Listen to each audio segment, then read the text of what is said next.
warahmatullahi wabarakatuh. Perkenalkan, nama saya Syifa Penara dengan NIM 2102155. Izinkan saya di sini menampilkan hasil PPT saya yang berjudul Perencanaan Berbasis Data dan Akuntabilitas Pembiayaan dengan mata kuliah program kerja AUD yang dimana dosen pengampunya itu ada Ibu Maida Safita MPD.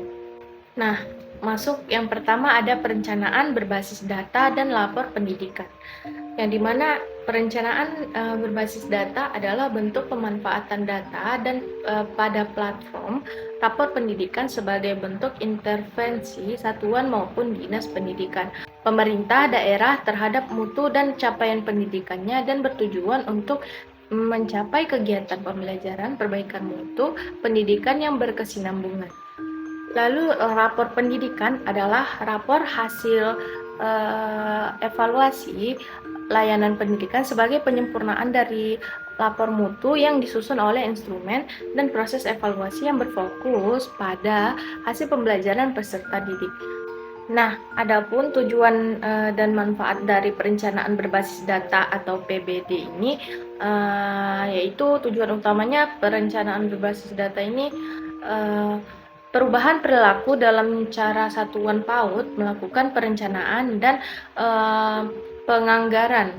Jadi tujuan ini nih mencapai melalui penguatan kapasitas suatu PAUD dengan cara mengubah paradigma serta menyediakan mekanisme pendampingan termasuk alat bantu bagi satuan PAUD. Kemudian PBD ini dilakukan rutin setiap waktu untuk mencapai peningkatan kualitas layanan melalui perencanaan dan pengelolaan sumber daya yang efektif dan berorientasi pada kualitas layanan yang diterima oleh anak.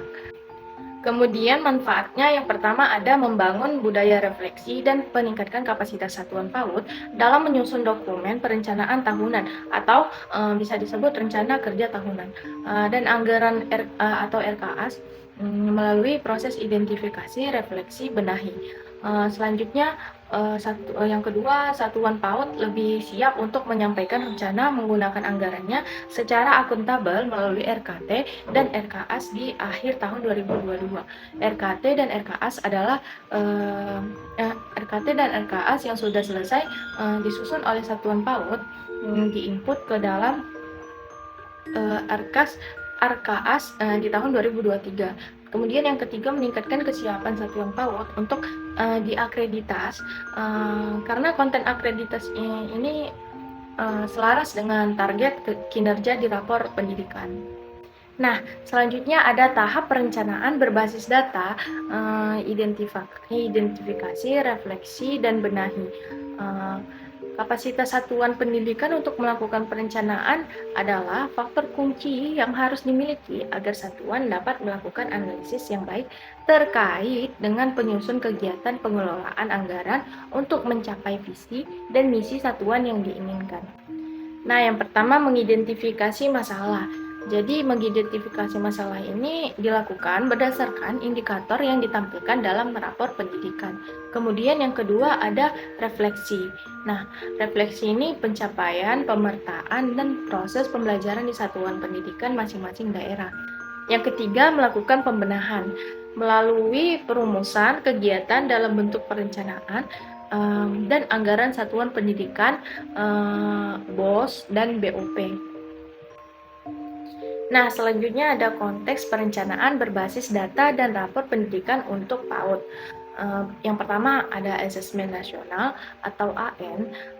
Untuk di PAUD adalah survei lingkungan belajar PAUD. Survei lingkungan belajar yang dilakukan secara nasional pada tahun 2023 dan akan turut menjadi salah satu sumber untuk menyusun profil pendidikan di tingkat satuan PAUD pada tahun 2024. Di sumber pada data lain untuk profil pendidikan adalah data pokok pendidikan atau Dapodik oleh satuan PAUD. Kemudian yang kedua, pada tahun 2023 PAUD belum memiliki profil pendidikan yang dapat diunduh dari platform rapor pendidikan yang diunduh melalui data lembar PBD PAUD. Kemudian yang ketiga, tahapan perencanaan di satuan PAUD secara umum sama dengan Dasmen. Perbedaan ada pada tahap identifikasi, di mana satuan PAUD perlu melakukan evaluasi diri terlebih dahulu sebelum dapat melakukan perencanaan yang bermakna. Proses evaluasi diri ini nantinya akan digantikan dengan survei lingkungan belajar. Kemudian yang keempat, fokus untuk pelaksanaan PBD di tahun pendidikan ada pada peningkatan kualitas layanan atau proses pembelajaran dan kualitas pengelolaan yang sama dengan 4 elemen PAUD. Empat elemen PAUD berkualitas dan merupakan indikator dimensi D dan E. Dan melakukan pencapaian perkembangan anak-anak fokus pada kualitas layanan dan bukan hasil dari capaian perkembangan di tingkat satuan pendidikan. Kemudian yang kelima ada indikator dimensi D dan E PAUD berkualitas sudah diselaraskan dengan berbagai kerangka regulasi dan program prioritas seperti instrumen akreditasi, rujukan transformasi bagi PAUD di program sekolah penggerak, kurikulum, dan lainnya. Nah, cara melakukan perencanaan berbasis data ini, yang pertama, para pendidik itu harus memiliki akun belajar.id untuk mengakses platform lapor pendidikan. Jadi belajar.id ini bisa di search di Google atau di Chrome, kemudian daftar melalui data pendidik, kemudian unduh lembar PBD PAUD yang hanya dapat diunduh melalui platform pelapor pendidikan. Nah, yang ketiga itu memahami bahwa tujuan PBD adalah perubahan perilaku dalam perencanaan dan penganggaran. Untuk menguatkan manfaat dari pelaksanaan PBD, sangat direkomendasikan untuk menuntaskan membaca panduan penyelenggaraan PAUD berkualitas seri 5. Kemudian yang kelima, memastikan setiap pihak, tidak hanya kepala satuan pendidik saja yang mengetahui adanya kegiatan PBD. Kepala satuan pendidik dan pihak lain yang terlibat pada menyiapkan catatan atau data bentuk informasi tentang penyelenggaraan layanan yang akan diperlukan untuk mengikuti sulinjar atau melakukan evaluasi. Kemudian yang kelima, mengalokasikan waktu yang memadai untuk melakukan PBD sesuai dengan konteks masing-masing. Selanjutnya ada alur pengerjaan perencanaan berbasis data. Di dalam lembar PBD ini terdiri dari 4 bagian. Yang pertama ada lembar evaluasi diri, bertujuan membantu satuan melakukan evaluasi diri. Kemudian yang kedua itu ada lembar identifikasi, bertujuan menentukan indikator kinerja mana yang ingin disediakan dan dikuatkan. Kemudian yang ketiga ada lembar ketiga. Lembar ini berisi lembar identifikasi, refleksi, kemudian benahi rencana kegiatan tahunan atau IRB RKT, bertujuan memetakan indikator yang menjadi fokus perencanaan, menetapkan akar masalah dan menentukan solusi terhadap masalah tersebut. Kemudian yang keempat, lembar rancangan RKAS, bertujuan merencanakan penggunaan kegiatan dan mengumpulkan anggaran dengan lebih rinci. Kemudian masuk yang C, refleksi untuk perbaikan berkelanjutan. Di sini ada refleksi untuk perencanaan yang bermakna, kemudian ada refleksi untuk penguatan kapasitas perencanaan dan akuntabilitas pembiayaan. Nah, yang pertama refleksi untuk perencanaan yang bermakna.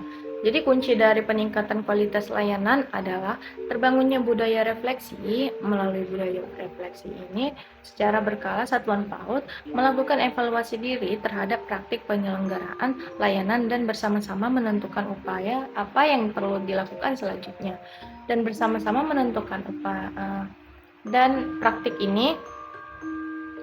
ini tidak hanya esensial dalam perbaikan pembelajaran, namun juga berbagai aspek layanan seperti kemitraan orang tua, pemenuhan kebutuhan esensial anak, serta upaya menghadirkan lingkungan belajar yang aman, inklusif, dan berpartisipasi.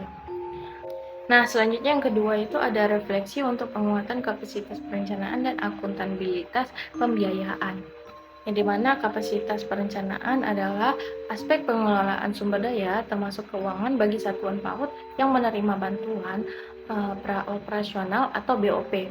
Nah, satuan ini memiliki kewajiban untuk menyusun RKAS untuk pertanggungjawaban BOP.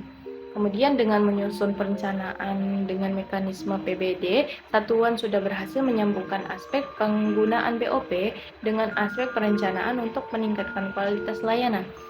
Bagi satuan yang menerima BOP,